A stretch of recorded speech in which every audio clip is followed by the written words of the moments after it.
Hi viewers. This is Heart Matters podcast.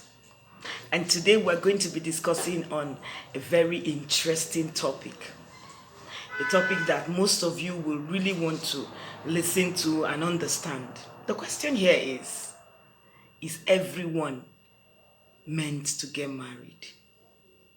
Is everyone supposed to be married? Yeah, I've heard some preachers say some people are not ordained to get married and some are ordained to get married. However, we're going to be looking through the scriptures to decipher this topic of interest. So our anchor scripture is Matthew 19, and permit me to pick it up from verse 10. His disciples said to him, "If such is the case of the man with his wife, it is better not to marry."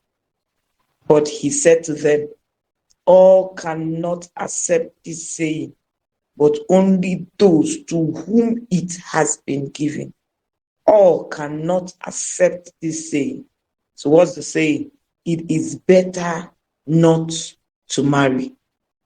All cannot accept this saying that it is better not to marry, but only those to whom it has been given. 12.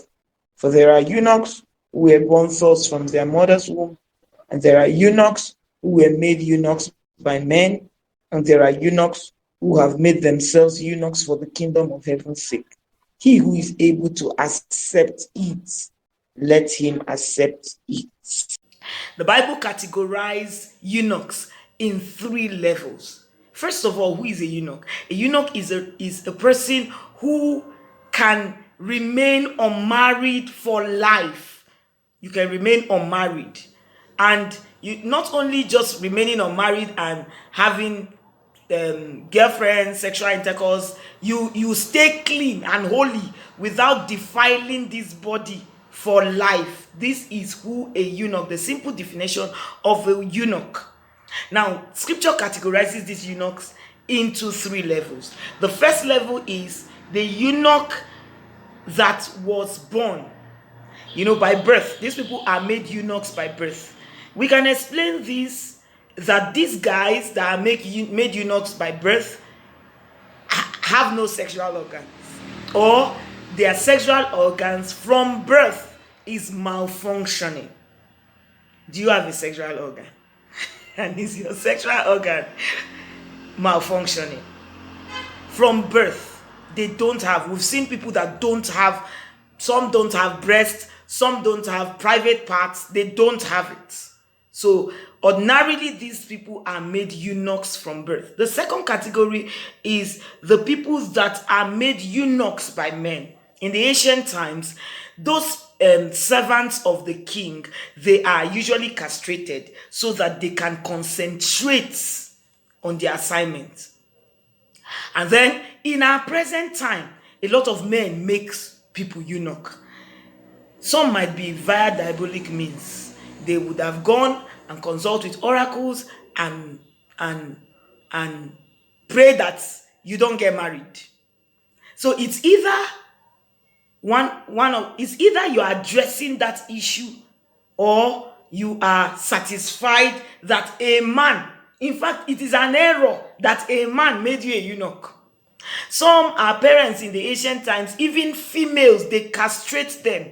They circumcise females. And any female that is circumcised, that sexual urge, that sexual interest, that sexual desire is taken out from her. So you see females or women that are castrated, they don't care. They can stay around men 24 hours a day, 7 days a week without feeling any sexual drive for any man.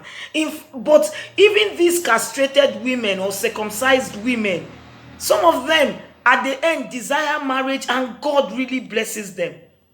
The third set of eunuchs are the eunuchs that made themselves eunuch for one purpose, for the kingdom of heaven, to advance the interest of the kingdom. Apostle Paul is one of this.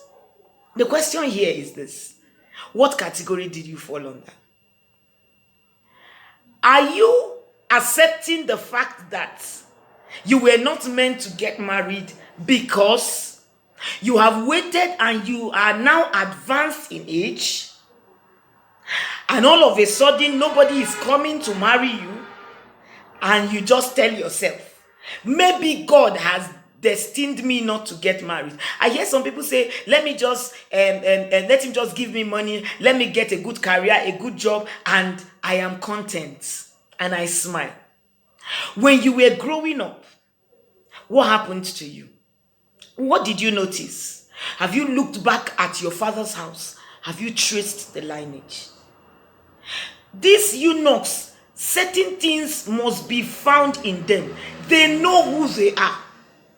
It's either the circumstance that surrounded their birth, or they are made eunuchs by men. Even these ones that are made eunuch by men, they can decide not to continue in that eunuchism. Look at the Catholic fathers and the sisters that we have in the Catholic faith. The day one sister decides that sisterhood is enough for her, and she's now falling in love, she will deny that oath she took.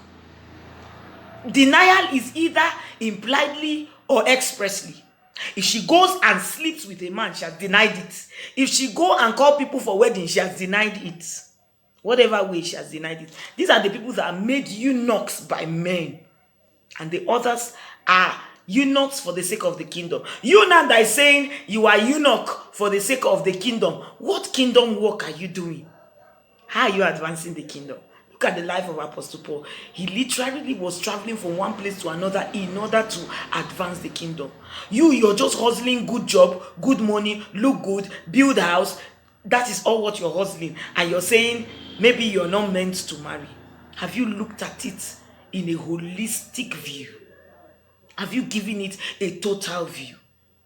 For some of you, the reason why you're not married today is because at the early stage of your life, a man came, men came, but you were still feeling like a slave queen. You were too young to settle down.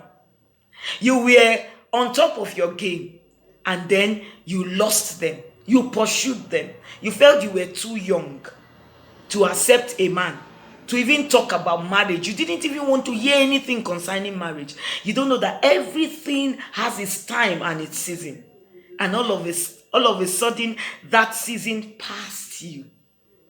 And then now, you are praying. Nobody is coming. All of a sudden, you are now accepting that you were not meant to marry. So, when these men were coming to you, didn't you tell them that you were not meant to marry? For some of us, attitude is what chased the men. You spoke anyhow. You treated them anyhow. You placed demands as if they are federal government. It is only the man that should buy your cream, paint your nails, do this one, do this one, do this one. And the men became scared and they ran. And heaven was clapping for you. And now, no show. All of a sudden, you are now not meant to marry. Marriage is not my thing. Woo! For some of us, ancestral lineage. Have you looked back? Your elder sister is at home not married. Even if she's even married, she was past 40 before getting married. Have you asked your mother, what age did you get married? Your mother's sisters, are not even married. And you think Satan will leave you to cross. And you didn't look back and say, my case is my lineage. So if I'm able to address my lineage, I think this thing is for me. Another set. You know within yourself that growing up as a teenager, growing up as a youth, you messed up your life. You messed up your life. You were sleeping around. You were having different sexual intercourse at every given stage. And here you are. Because for every sin, God forgives. But for every time we commit sin, we must pay. That there is a consequence for every sin. And the consequences is what you are enjoying now. All of a sudden, you ran into church thinking that by the time you just go to church, lift up holy hands, ask for mercy, all of a sudden, men will just begin to flock around. You don't know that. You destroyed the very essence of your life. And now you are paying back. And because nobody is coming, you are now not meant to get married. I hear some of you say, I will just wake up, adopt children, and just go and adopt a child and live my life. I don't need a man. Hey, newsflash, even the adoption centers, they would rather give couples a child than to give a single mother or a single father a child. Now that you're talking of adoption, where is the father figure over the life of that child?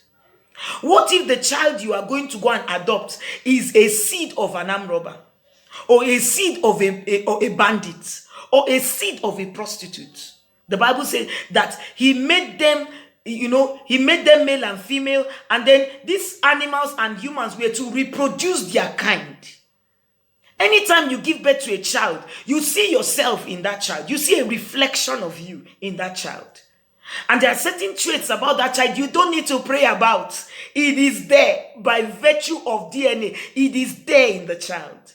Now imagine the DNA that flows in the life of that baby that you picked is the DNA of robbery. All of a sudden, you are now training a robber in your house. Very soon, police will come knocking at your door. I'm not against adoption at all. I'm not against adoption. But I would rather prefer couples that are believing God or waiting on God for the fruit of the womb to extend a hand of fellowship and a hand of love towards a child or a baby.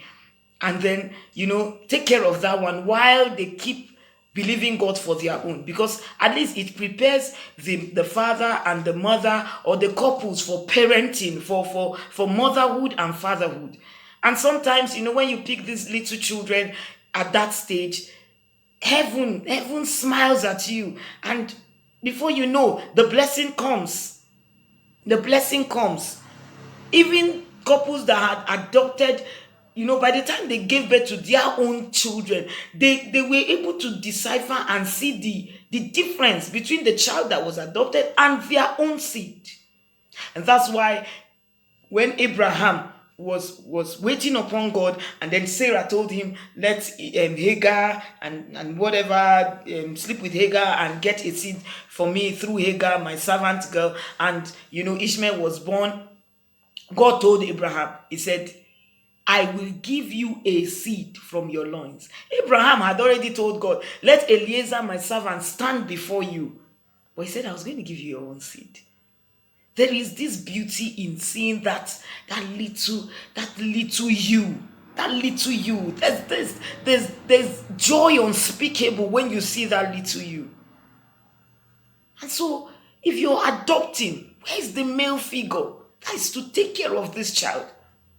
It's parenting is father and mother, not mother and father in one woman.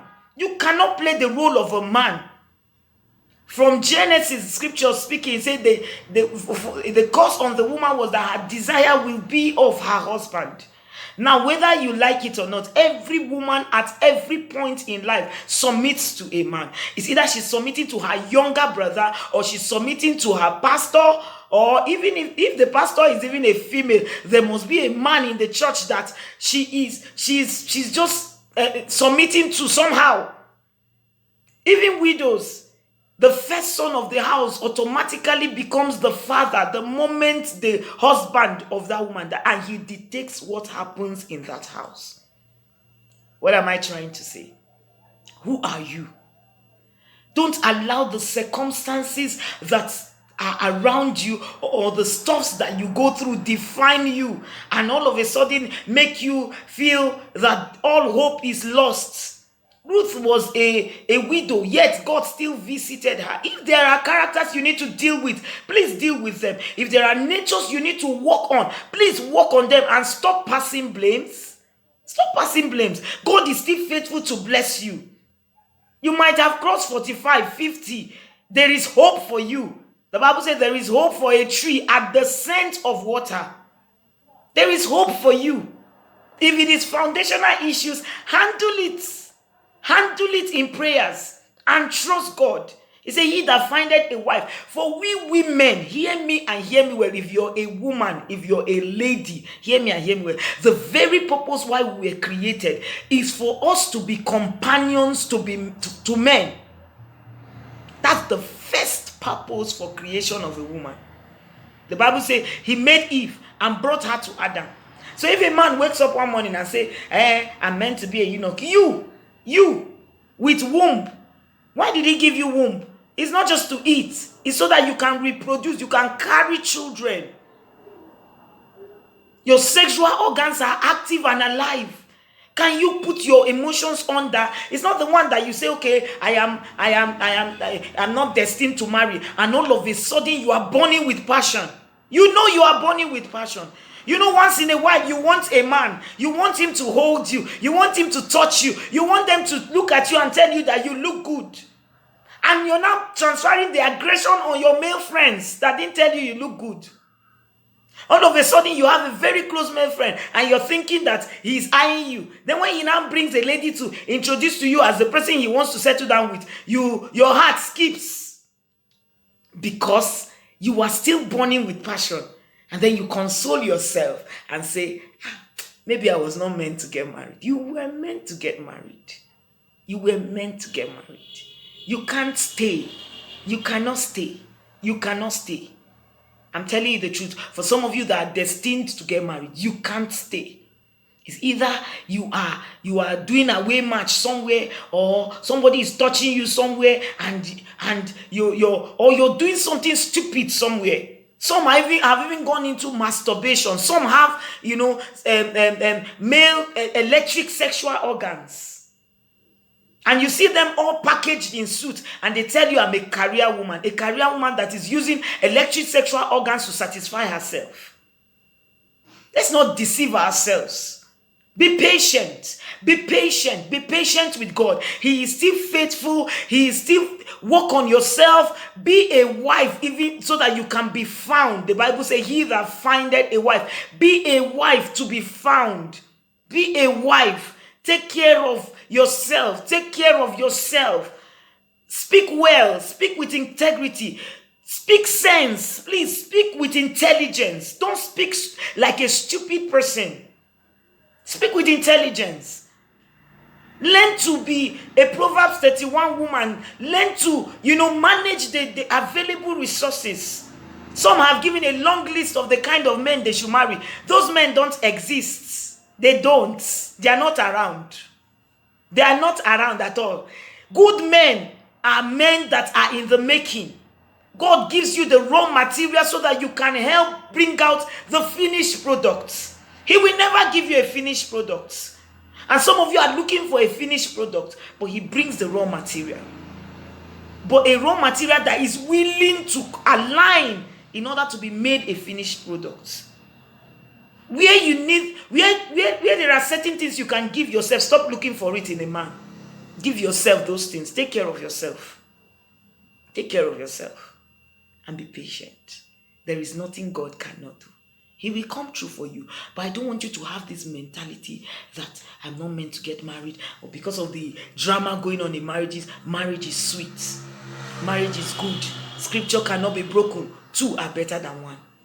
Two are very, very much better than one.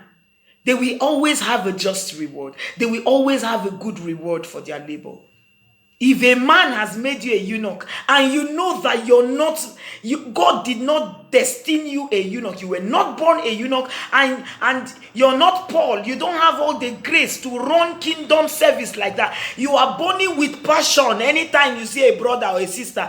Sister, brother, start praying for marriage and prepare yourself. God is going to bring your Mr. Right or Mrs. Right, and you'll be happy forever and ever. God bless you. I'll be coming your way soon to answer questions if there are any. Make sure you subscribe to my channel on YouTube Instagram, Facebook. Follow us on Telegram. We'll be dropping more videos and discussing and answering topical issues on relationships and marriages. Thank you.